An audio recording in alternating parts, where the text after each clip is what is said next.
Hi, and welcome along to One Way Football. Yes, we're back again with another one-on-one fan talk. I'm joined here today with the one and only, a proud member. I like to call him a proud member because he's been on the show.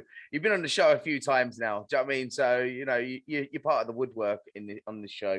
And it seems like we've got to that time. We get to this time every year that it's a non-occurring thing that we are talking about. We're like the champions, and it seems that way. It seems that way again because you're now 11 points clear of Liverpool. Liverpool have had a couple of shaky games as well, and it just doesn't seem like City are stopping anytime soon. In the last 5 games, they've won every game, and an average of 2.5 goals. Do you know what I mean? So it just seems like there's no stopping you. You've won 18 games, drawn 2, and lost 2. And the first game of the season, you lost to Tottenham. And you've lost to Crystal Palace. Yeah, it's crazy. I think and you've done this without a striker. That's what's most bizarre about it, to be honest. Like, no team in the history of football that I can recall, apart from maybe Spain in the Euros a few years ago, that didn't have a recognised striker. They played like 5 in midfield. That's right. It's just one of them things. Like, how does Pep do it? People talk about Pep as in being always only recruited good teams, this, that, and the other. But what people don't seem to understand was the average age of City when Pep Guardiola took over was 29. We had people like Vincent Kompany, Pablo Zabaleta, and Kolarov, and these weren't. Don't get me wrong; they were great players. They'll always be in the hearts of City fans. But there were no Cancelos. There were no. Obviously David Silva was there, but David De Bruyne, and he's built a foundation that we have a very, very young team now. So we're set for the next 5, maybe 6 years. And if we get Haaland in the summer, it's game over for everybody. 100%. Yeah, I think that as well. And Joe, what? It just like talking about De Bruyne. If he doesn't get a statue outside that Etihad, do you know what I mean? He needs it. He's phenomenal. Just he has a little bad patch and he comes back and he just like blows everyone away with his goals. Yeah. But that's it's every time he has an injury, because when De Bruyne gets injured, he's injured for quite a while, let's say 2 or 3 months at a time. And then he'll come back his first maybe 4, maybe 5 games. He's not too great. His passing's not up to, well, what everybody know it can be. But when he does get that rhythm going, he's unstoppable. Like, literally, he does things that the balls that he crosses is Beckham-esque. Yeah. It's unbelievable. Yeah. I mean, look, you've had 13 clean sheets this season. Yeah. That is mental. Can I just touch on that as well? Like, it's drove me mad about the goalkeepers. Like, Ederson has been so consistent since he's come to City, even in his first year. Like, Alisson, better than Ederson? No, he's not. Like, I don't think he is. Ederson has got everything. Edouard Mendy now, like, who got the Golden Glove last year in the Premier League? Was it Ederson? It was Ederson. Yeah. He had 2 assists last year. Yeah. Bizarrely, with that ping he's got. But I think he gets underlooked because he plays for City. Yeah. Like, the amount of times players get underlooked because he played for City, Sergio Aguero, David Silva, Vincent Kompany on maybe 1 or 2 seasons. Yeah. Kevin De Bruyne. If Kevin De Bruyne played for a Real Madrid or a Bayern Munich in last year, he would have 100% won the Ballon d'Or. Messi wouldn't have won it. Lewandowski wouldn't have been in the running for it. Like, it just seems to me, because it might not be City in general, it might be just the Premier League. Like, players get underlooked in the Premier League. Yeah. But something needs to change, the way that they look at players. What do you think now? And it's hard, like, to come across like this, but City should be now really pushing for that Champions League title, shouldn't they? 100%. Like, don't get me wrong. Last year, I was absolutely devastated. Like, I've never been more devastated in football in my life, apart from when we went 2-1 down against QPR. But Going to the first final, like we were looking forward to it. City had never really bottled it in finals, and I think I went into it with a cocky mind. Yeah, I think a And lot. then, I think a lot of City fans would have done. Do you know what I mean? On yeah, paper, 100%. I would have gone City all day long. Yeah, I don't know if he even said like City or Chelsea, but I'm sure I would have went City. I was thinking this is their time, this is their moment. yeah, They're going to do I it. did. Do you know what I mean? Yeah, But Chelsea, they just came out. Chelsea are one of these teams, that they're either good on their day or they're not. Do you know what I yeah. mean? The tactics were spot on by Chelsea. Like, you can't do anything else against a team like City, but put 10 players behind the ball and then just hit them on the counter attack, because that's exactly what they did. Ball breaks down the left hand side, squared into the box 1-0. And then they just defended. Unfortunately, we couldn't get that goal. Yeah. If we got that goal rather before they scored or after, obviously it would have put an immense amount of pressure on Chelsea. But the matter of fact is, we just didn't have it on the day. We just couldn't seem to break through. And on the other hand as well, you had Man United in the Europa League final and they lost that. So it wasn't all bad. Do you know what I mean? Bittersweet, yeah. It could have went down a lot worse. Do you know what I mean? He could have got a little bit of a stick for that, but with the City thing, I just think obviously in this window, they definitely need to buy a striker, don't they? I think they need something. City do seem to buy maybe one player during the January transfer window, if not none. I think they like to accrue as much money as they can in one season and then go and buy length in the summer, i.e. Jack Grealish cost us £100 million. He's getting a lot of stick, especially after City fans. I just think he's gone from Aston Villa to a club where he basically ran it. He was the main man at Aston Villa.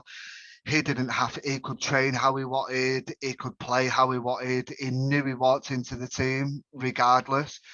He's come to City where there's big fish all over the pond. He has to train twice as hard, if not 3 times as hard. He has to consistently run, and he's openly admitted saying he's finding it hard at the moment because he thinks it's the way that it was with Villa, but in hindsight, it's completely different. The intensity is different. What people expect of him is different.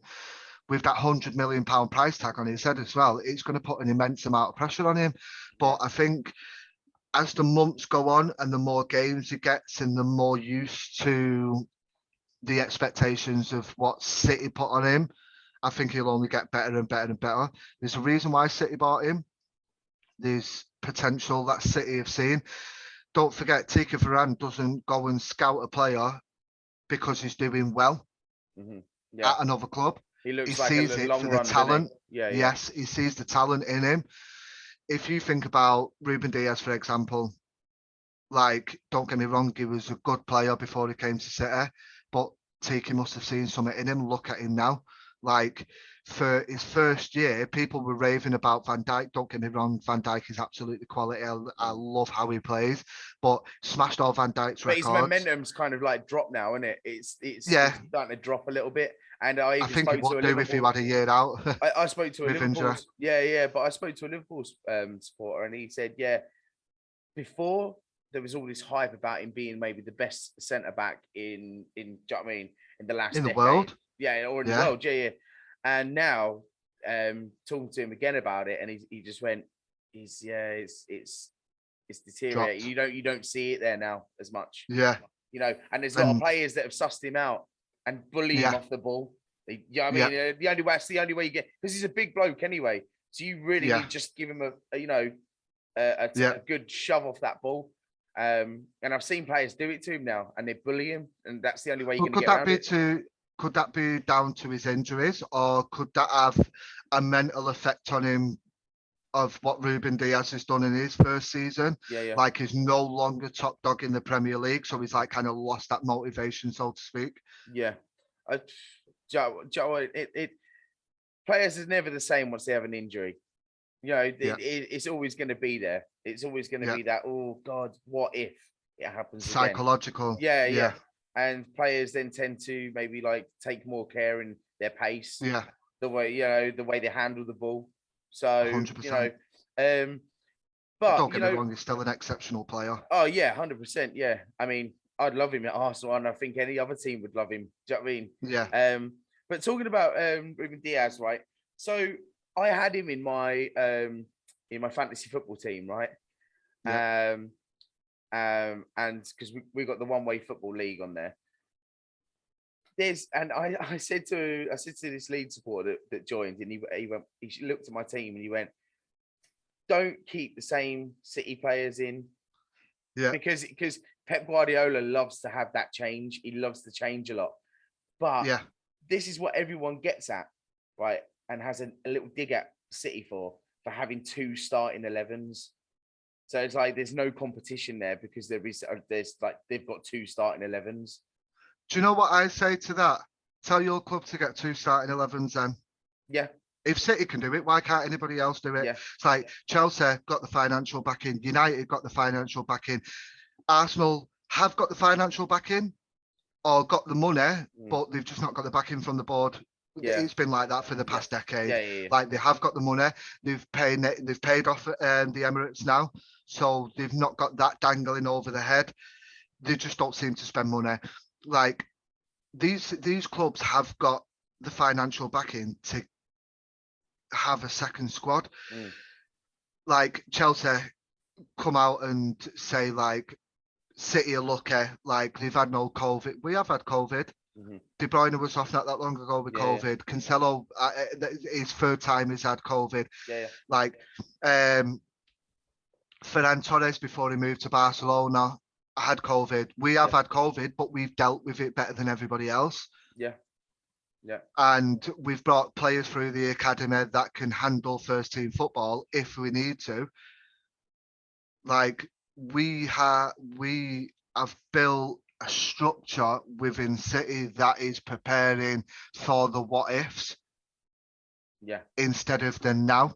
Yeah. And that's what people don't seem to grasp. I feel like it is a bit of sour grapes, and it's probably I'm just going to say it out there, it's a lot of Liverpool fans at the moment because it is just 2 clubs just trying to fight for that. All right, Chelsea have kind of popped them way back into there, but let's not forget Frank Lampard's spending frenzy. Do you know what I mean? When he was there, so he kind of did spend a lot of money on players to get him back 100%. Up there again. But I think it's just a bit of sour grapes from Liverpool, to be fair. Like, and I know every time I talk to a Liverpool supporter, they're always going on about how much money you've spent or how much in the last decade, and no one's going to catch you up, and this is what it's done, and it's all destroyed. And I'm like, well, do you know what I mean? It could be worse for Liverpool. Do you know what I mean? They could be like at the other end of the table, or they could be Man United. Yes. Yeah, well, there you go. Do you know what I mean? You said it. But it is that kind of thing where it's always in the back of everyone's head. If it hadn't been City, right? Newcastle just got new owners, yeah? Yeah. And you can see they're starting to like bring in a couple of names, not massive names, but you got the Lingards and do you know what I mean? And your Trippiers and like, Yeah. So what's the saying in a couple of seasons? They're not like up there and everyone's going, oh, they're only up there because of the money that they've spent. Well, yeah. Well, that's football. That's football now. Yeah, like it's not a sport anymore. It's a business. It's a franchise. Yeah. Like if you look at the City group, like they've got clubs all over the world. Like I'm talking Australia, Dubai, New York, obviously England as well. That's what these people are doing now. They're buying multiple clubs in all the major leagues, China as well, because that's a money earner in China. Like, and if an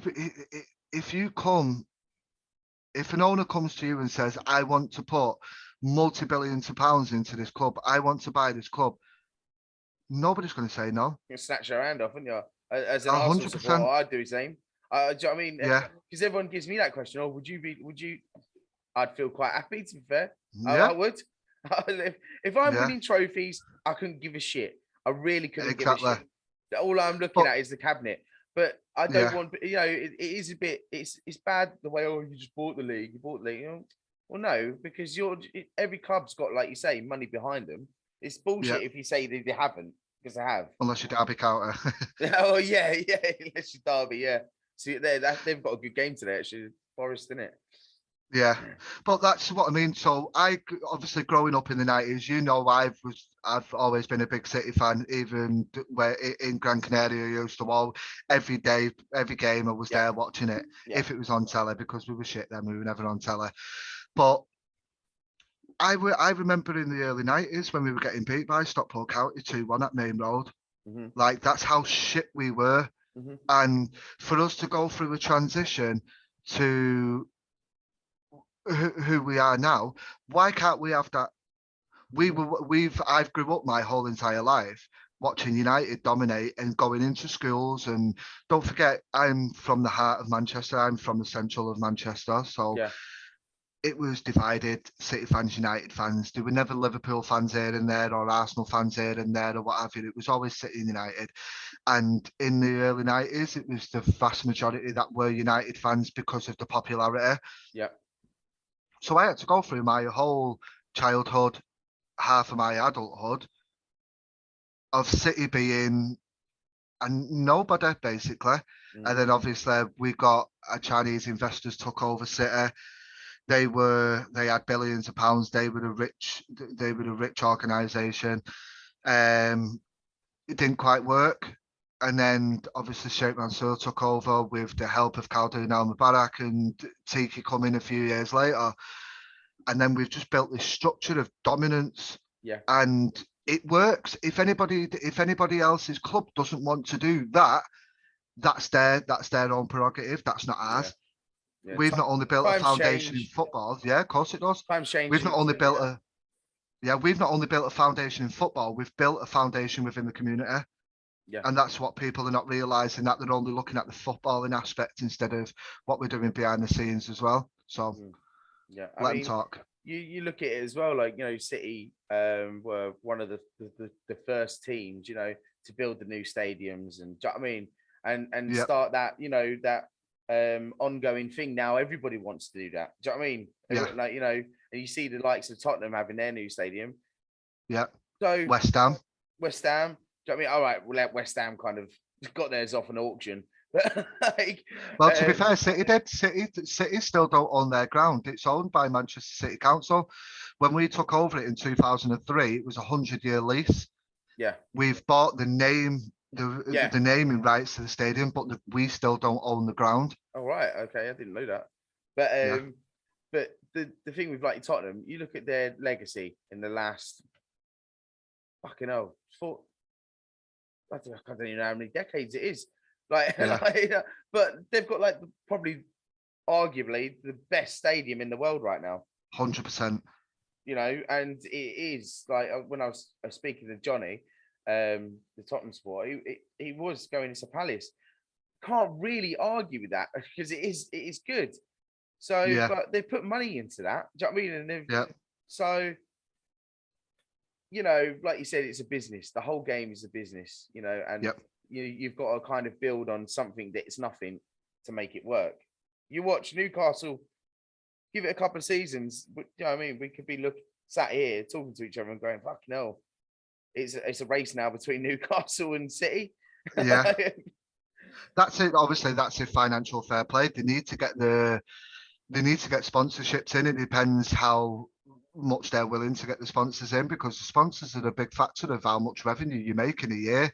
Yeah. Like, not only with Etihad Airways and things like that, like, we have Next End Tires, and we've got multiple Chinese sponsors and Abu Dhabi sponsors, and they're bringing a lot of money for City. Mm-hmm. Like, if you look at their revenue this year, it's £54 million profit. That's including COVID.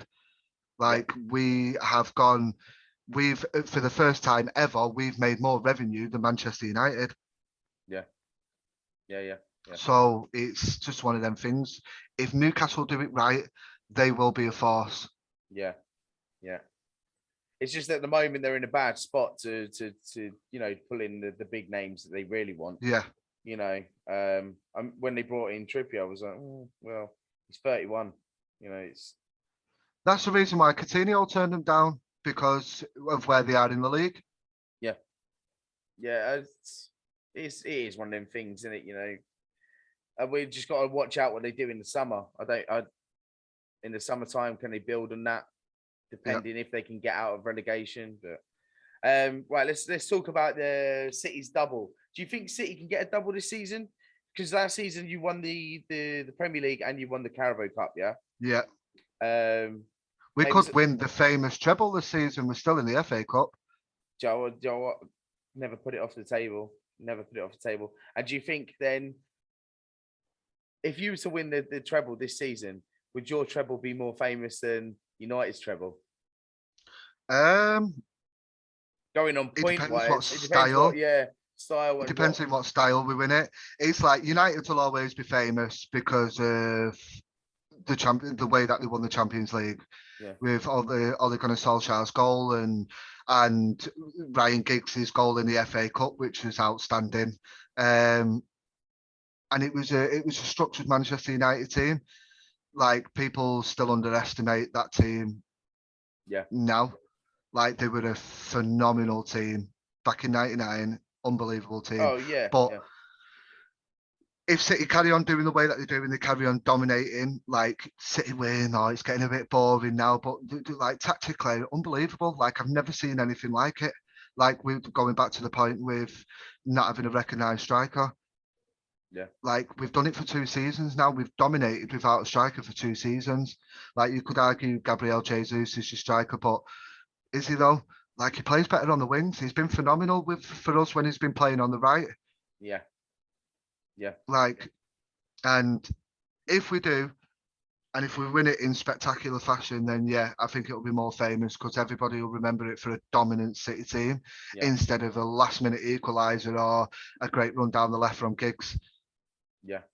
People will talk about the kind of football that we play. Yeah. I mean, it must be nice knowing that you don't have to be trying to get off the back of a glory double from the Carabao Cup this season. I know. Yeah, because every season you've won that anyway. Like, for the last 10 years or something. Like, it seems like City's like it's the City Cup. Do you know what I mean? Pep's like he's never like backed off from it. Do you know what I mean? No. And I always say to teams, you should be in to win everything. It doesn't matter if it's 100%. Cup or the FA Cup, for example, it's frowned upon. But what people don't seem to understand, it's the oldest cup competition in the world. It's our heritage. It's like exactly. Yeah. It's where football was born. Yeah. So like as in competition wise. Yeah. And City have got it's only against Shrewsbury. Like, no one cares. Like, it's a full strength team because we want to win it. Yeah, 100%. Totally agree. Let's look at your next 5 games coming up, because you've actually got, in people's eyes, an easy run now. So you've got 100%. You've got Southampton away. You've got Brentford at home. Then you've got Norwich at home. Oh no, we've got Southampton away, Fulham at home. That's in the FA Cup next Saturday. Yeah. Sorry. Brentford, Norwich, and then Sporting Lisbon. Yeah, and then you've got in the Champions League. So to be fair, a lot of games to be played, but then it goes back to what City. They can field 2 starting 11s anyway. So 100%. I can't see there being any problem. I can't see City losing the game now for a few weeks now. Never say never. Like, City can have that dip in form because we're not playing twice a week at the minute. We're playing once a week. We're playing every Saturday or Sunday. Yeah. Up until the Champions League comes back in on the 15th of February, which it can't come soon enough for me because I miss it. Because we're not having consistent run of games, maybe it can disturb our form. It's not at the moment, but it can do. We only need a bad game. So for example, the last game that we played, we only won 1-0. Yeah. That was against Chelsea. Yeah. That was on the 15th. Yes, we beat Swindon 4-1, Arsenal 2-1. What a great game that was, by the way. Yeah, it was The a good Arsenal game. It was a good So game. close. The biggest shithouser you'll ever see from Rodri. Love it. Yeah. Brentford 1-0. Yeah. We had the game before Arsenal, and then we beat Leicester 6-3, but it could have been closer. Like, there is a bit of a dipping patch, but we're grinding out games, and that is the mark of champions. Yeah. Joe, like, I think looking at like the schedule, I think the biggest game that you're gonna have coming up is going to be on the 5th of March, which is the derby. Because United, they're gonna want to make a statement in that game, because by that time anyway, we'll kind of see where the top 4 is going to be going. Yeah. And if they're fighting for it, they're going to be put a good fight in for that game. But I mean, by that time anyway, you could have run away with it anyway. Do you know what I mean? Fingers crossed. Like, I love winning the league. The league's always been a number 1 priority for us, but at some point, you've got to go Champions League first. It's got to be the Champions League. And with the draw that we've got in the last 16 now, Sporting Lisbon, that should be quarter-final. Because every time Guardiola has a conference meeting, or, do you know what I mean, a preview, they always ask him the same question: Is the title City's now? And he always says, never say never, like. But in the back of his head, do you reckon he's just going? Yeah. But if you look at one or two things, have you watched the documentary on Amazon? For All or Nothing, the City one. No, I've not watched that one. I watched the top one because I wanted to laugh at that. It was when we won the quadruple, the domestic quad, should we say? Yeah. It was that season, and the players knew that they won the league. Obviously, they've got to come out just in case they didn't, and they look like silly beggars because we dropped. But if you look at Liverpool, the Stevie G slip, they were 11, maybe 13 points in front of City that season. Yeah. With 14 games to go, I think it was. Don't quote me on it. It was a while ago, but then they dropped points. Stevie G slipped, City winning the league. Yeah. So as you can tell, we have got 2 different squads that can handle any game. Yeah. But football's a funny old game. That's why it's the best sport in the world, because it can change in the blink of an eye. Mm-hmm. Yeah. Well, the old saying is, like, at the end of the season, it's squeaky bum time, isn't it? Like, Exactly. You see a lot of movement come to the end of the season. But in my eyes, and I think in a lot of fans' eyes, I think City's this season again.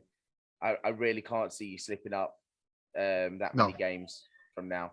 We have to lose from now, barring Liverpool's 2 games in hand. We have to lose 5 games for anyone to catch up to us. Yeah. So, by Man United, Crystal Palace, Brighton, Burnley, we've got Liverpool on the 9th of April. And that's pretty much it. Yeah. That's it. Everybody else is like West Ham, Aston Villa, Newcastle, Leeds. Liverpool and United are our only 2 on paper major games. Yeah. We've played Arsenal twice. We've played Chelsea twice. Liverpool, we've got one more time. Tottenham, we've got one more time. Yeah. So that's pretty much it. Just before we end this, right, I just want to quickly. There was a lot of talk about Arteta, because City were interested in bringing him in as manager. Does that mean a City looking at near future for Guardiola? I should presume so. Yeah, I should presume so. I don't think Guardiola will last it. He's got next season. He's got a season and a half left on his contract. I don't think he's going to renew it. I think he will rather try something else or just flat out retire. Yeah. I think if he wins the Champions League with City, I think that'll be it for him. I think his managerial career. What about a national team? Potentially, yeah, that's a good point. That actually, I think he'll manage Spain. I don't think he'll manage anywhere else but Spain. Yeah. Because he had an interview not that long ago talking about how he managed he played, he's learned, and he's managed his boyhood club, and he's won everything with him. He's already completed management there. Yeah. In personal terms. Yeah. And then you go to Bayern Munich, literally one of the biggest clubs in the world. Yeah, unfortunately didn't win the Champions League. And then he goes to City and he's built a project with City. He's built a foundation over the past. Did he win the Champions League by Munich? No. Oh, he didn't, no? No. Oh, right. It's the only thing he didn't win.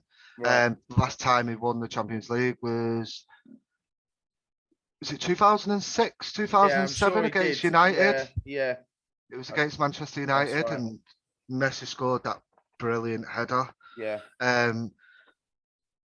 So if he wins the league with City this year, it'll be international and then it'll be retirement. Yeah. Because we easily do forget that he did win a Champions League.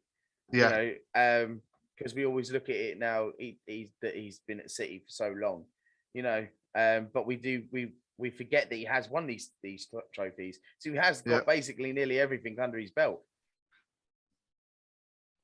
Apart from an international trophy, but he's won everything. Literally, he's won the Champions League. He's won all the Spanish domestics. He's won all the German domestics. He's won all the English domestics multiple times. Yeah. All he needs now is another Champions League with City because he's earned it. And so arguably could be what one of the best managers to grace football. Yeah.